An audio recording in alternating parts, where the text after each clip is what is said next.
Nosotros estaba desde el principio el magistrado de la Sala de lo Civil del Tribunal Supremo, Antonio Salas Carceller. Bienvenido, señor Salas. Gracias por estar aquí en este plató con un montón de noticias encima de la mesa. Todo el mundo habla, desde que hemos conocido, que al primer secretario de los socialistas catalanes le propinaron un puñetazo este domingo en un acto privado, familiar, y una señora se le acerca de 50 años y le dio un puñetazo. Y a raíz de esto hemos conocido también que el ministro del Interior, también en un acto familiar, con sus nietas, llevaba incluso a su nieta con el cochecito de paseo del cochecito, una señora se le acercó y le zarandeó, en este caso no le pegó, y ninguno había denunciado. Parece ser que Pere Navarro va a denunciar hoy mismo o ha denunciado ayer. Este clima de tensión y de enfrentamiento en Cataluña, ¿cómo lo ve usted? Pues cómo lo voy a ver, muy mal. Pero sobre todo hay que decir que no es necesaria la denuncia porque se trata de infracciones perseguibles de oficio. O sea, el fiscal está obligado a actuar porque se trata de personas que ejercen autoridad, y quien ejerce autoridad está protegido en el Código Penal, especialmente mediante el delito de atentado. O sea, emplear fuerza física contra una autoridad es atentado. Es decir, que a Pere Navarro el puñetazo de este fin de semana... parlamentario, ¿no? Sí, claro, él es diputado catalán por el PSC. Claro, que tiene condición... Pegarle un puñetazo es perseguible de oficio. Es un delito de atentado. Ya desapareció el de desacato. El desacato era el insulto, simple insulto. Eso desapareció hace años. Yo creo que exageradamente, porque bien regulado también hay que tener en cuenta que una autoridad normalmente no va a estar interponiendo demandas de protección de derecho al honor como cualquier particular continuamente si se le insulta. Pero desapareció. Pero ahora el empleo de fuerza física, la amenaza tal contra una autoridad es un delito de atentado. Y zarandear a un ministro como se le zarandeó también una señora al ministro del Interior, que no dijo nada, lo hemos conocido ahora, lo acabamos de conocer. Ni siquiera el ministro puede disponer de eso, porque no es el señor Fernández, no, es el ministro del Interior. Es decir, entonces es una autoridad y, por tanto, el Ministerio Fiscal debe actuar en cuanto a la persecución. Los escoltas, el ministro iba acompañado de escoltas, ¿debían haberlo denunciado ellos? Hombre, es que si no se conoce, un fiscal no actúa. No, pero si no se conoce el hecho, ni siquiera actúa el fiscal. Pero ahora que se ha hecho público y que sabemos que iba acompañado de escoltas... Hoy ya lo conoce todo el mundo. Y entonces debe abrir unas diligencias... Yo entiendo que sí. ¿La Fiscalía? Yo entiendo que sí, porque eso es un delito de atentado, y además indiscutible. En los dos casos. ¿Decías algo, Luis? No, iba a preguntar si la Fiscalía había iniciado, porque es que desgraciadamente estos fenómenos ocurren casi a diario. Lo que pasa es que no se conocen. Es que lo de Jorge Fernández es del 6 de abril. Y se ha conocido, claro, porque se ha conocido lo de Pere Navarro. Pero yo conocí el otro día cómo le empezaron a gritar brutalmente, bueno, el otro día, hace un par de años, a Miguel Ángel Fernández Ordóñez, pues paseaba por la calle y le empezaron a decir de todo. Sí, pero eso ya sería desacato, que está despenalizado ya. Gritar, o sea, una cosa es la agresión física... Eso sería, ahora, lo que es el acometimiento físico... Pero con acoso físico, entonces, pero nadie se enteró, sí. Entonces la Fiscalía no iba a actuar. Yo no sé si eso es perseguible judicialmente, si hay una figura que parece que sí.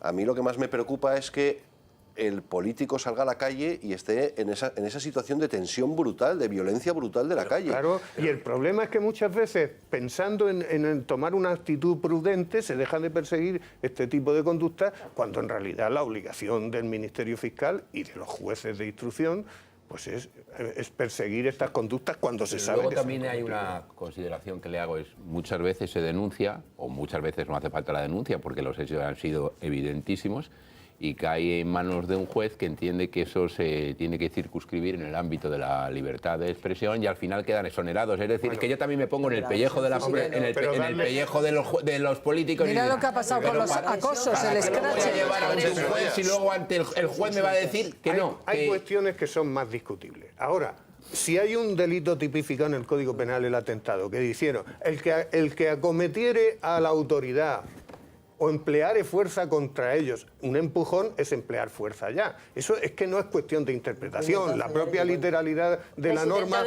lo da hecho. Pero entonces, señor magistrado, vamos a ver, yendo en la línea en que ha ido Jaime, y todos sabemos de lo que habla. Cuando de repente un juez, que es un señor serio, que ha hecho posiciones, respetable y que infunde pavor al pobre ciudadano, decide que ir a la puerta de un de una familia, de ir a la puerta de una familia. Y no sé si a usted le ha pasado alguna vez, pero hay que tenerlos muy bien plantados para si tienes en tu puerta a 40 genízaros, solo 40, no le digo 400, gritando hijo de puta y asesino, salir con tus niños a jugar al parque. Hay que ser el capitán Trueno no para salir. Yo no saldría y soy uno de los hombres más valientes de España. Yo no saldría. Yo no saldría. Entonces digo, y que un juez entienda que eso es la libre libertad de expresión, o de los jueces, hay jueces que no deberían sentenciar, o la ley está muy mal, o nosotros estamos muy despistados. Yo personalmente, desde luego, no comparto esa solución. Pero entonces, esa solución que se dio, no la comparto. La de los acosos y scratches, vamos, llamados scratches. Entonces eso es lo que provoca desconcierto, porque si la ley en ese sentido es meridianamente claro, y usted lo ha expuesto muy clarísimamente, ¿cómo es posible que haya interpretaciones distintas ante algo que es evidente? En ese caso no es tan claro. Ahora bien, cuando se empiezan a reproducir conductas de este tipo, para eso está el legislador, para eso está el gobierno presentando proyectos o modificaciones de las leyes. Si se va a tipificar el scratch en determinadas condiciones, en las que sean, que se tipifique. Pero también, señor Salas, vamos a ver, el Tribunal Supremo, en España en este momento hay sentencias contradictorias. En el País Vasco hay una sentencia que condena absolutamente el acoso a políticos, el llamado escrache, y en las cercanías, en la vivienda, y dice que eso no puede ser, que es delictivo. Y sin embargo, en Madrid, una juez, por cierto, que era asesora de la ministra Ido, que protestó porque se fuera a protestar a su pueblo y le parecía horroroso, esa fue la ponente de una sentencia que dice que se puede acosar a políticos divinamente, salvo cuando era la señora Ido. En ese aspecto sí que la legislación no está tan clara. Pero el Supremo debería unificar aquí el Supremo la debe doctrina. Unificar, claro, si le llega al Tribunal Supremo debe pronunciarse y debe unificar. Bien, pues me gustaría que viéramos, porque les ha preparado Marta García Bruno un vídeo con este clima que se está viviendo en Cataluña, donde está pasando absolutamente de todo, como que un juez de una audiencia provincial que está dictando sentencias, resulta que está redactando por detrás una constitución que es ilegal, una constitución de la República de Cataluña, llama a la insumisión, y este señor sigue impartiendo justicia. Es algo que nos preocupa mucho. Vamos a ver este vídeo y ahora lo hablamos con el magistrado Salas. Insultos, zarandeos al ministro Fernández Díaz, un puñetazo socialista a Pere Navarro y delante de sus familias. Ambos denuncian las agresiones, pero en este clima de tensión y violencia en Cataluña, sectores como TV3 lo ponen en duda. Artur Mas tardó casi un día en mandarle un mensaje al móvil y Oriol Junqueras aún no se ha puesto en contacto con él. Aunque los nacionalistas niegan estar detrás de estas agresiones, fíjense en las palabras de una de sus personas clave. Santiago Vidal, artífice de la Constitución secreta catalana, ha lanzado en los últimos días perlas como esta. ¿Qué pueden ofrecer los ciudadanos? Una actitud de desobediencia civil Contra la monarquía y advertencias al gobierno. Esto es como una carta a los Reyes Magos. Primero votar, después crear un nuevo Estado. ¿Cómo no vamos a ir a votar? Claro que vamos a ir a votar. Faltaría más. Es el mismo magistrado que dice que haría frente a la Guardia Civil si se prohibiera la consulta, que cree que el proceso independentista no tiene marcha atrás y que prepara una constitución en secreto desde hace 3 meses con otros 9 juristas. La nueva República de Cataluña será todo lo contrario de lo que ahora administra. Los scratches para mí son fantásticos. Eso no es violencia. Su objetivo, deshacerse de la monarquía, convertir Cataluña en una república, eliminar el Tribunal Constitucional, establecer una agencia catalana de tributos que recaude todos los impuestos o acabar con la propiedad privada a base de expropiaciones. El anarquismo es la mejor ideología que ha inventado el ser humano. Un borrador que ya cuenta con 60 artículos consensuados y que se escribe a golpe del dictado de Esquerra y CiU. El anarquismo es la mejor ideología que ha inventado un ser humano. Esto lo dice un juez que aplica la ley. ¿Anárquicamente la aplica o cómo es esto? ¿Qué hace el Consejo General del Poder Judicial? A ver, vamos a preguntar. Es que este señor está en funciones hoy. Hay que darle tiempo, hay que darle un poco de tiempo al Consejo del Poder Judicial. Ya, pero es que hoy está juzgando a alguien. Ese señor hoy está juzgando a alguien. Y así seguramente el magistrado nos lo contesta todo junto. Me da la impresión de que mientras este señor esté redactando en su casa una constitución en la que diga lo que quiera, en la que sin violencia quiera ser republicano de mayor, quiera tener una Cataluña independiente, etcétera, etcétera, mientras esté escribiéndolo en su casa, es como si esté escribiendo una novela. Bueno, otra cosa es cuando se haga público... porque es un funcionario del Estado al que le pagamos todos los españoles. No he terminado. Y lo que no se puede promover es una constitución para Cataluña. Vamos a ver, no me mires al bies. No, ahora te miro de frente, porque lo que estás diciendo es una locura. Escúchame, desde el punto de vista estrictamente legal, si lo tiene en su casita y no lo conoce nadie... Perdonad que hay un magistrado aquí, magistrado bueno, Salas, es que voy a terminar la pregunta. Otra cosa es que siendo juez sea como mínimo exótico y que en cuanto lo saque haya verdaderamente que aplicarle todas las A ver, perdonadme, me interesa... no puede organizar la Navidad. Vamos a ver, es que es de locos. Es como si al final el que organiza la cena de Navidad es el pavo. No, no, es verdad. Es decir, el juez es un juez, está incapacitado para juzgar. A ver, magistrado, vamos a ver. Un juez puede estar redactando una constitución que es inconstitucional y es ilegal porque no se puede hacer competencia con otra como si legislación. Está preparando un golpe de Estado. Claro, pues esto puede pasar. Es igual. ¿Debe actuar el Consejo General del Poder Judicial? Desde luego que no. Y además, en primer lugar... ¿Que no debe actuar? ¿O sí? Sí, claro. En primer lugar, los jueces tenemos estatutariamente prohibido participar en política. Al fin y al cabo, el preparar una constitución para Cataluña es una actuación dentro del orden político, ¿no? Eso es lo primero. Segundo, tenemos prohibido asesorar jurídicamente a nadie.